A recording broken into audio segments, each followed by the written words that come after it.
Welcome back to our channel. In today's video, we will guide you on how to unstar a location in WhatsApp chat. So, let's get started. Step 1. Open WhatsApp on your Android device. Step 2. Once you're in the WhatsApp application, choose the chat where the starred location is located. Step 3. Scroll through the chat until you find the location message that you want to unstar. To select it, long press on the location message until it is highlighted or a menu appears. Step 4. Once the location message is selected, you will notice a star icon at the top of the screen. Tap on this star icon to unstar the location.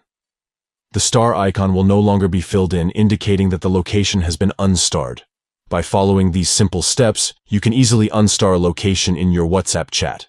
This feature allows you to remove the star from a previously saved location. If you found this video helpful, don't forget to give it a thumbs up and subscribe to our channel for more useful tutorials. And if you have any questions or suggestions, feel free to leave them in the comments below.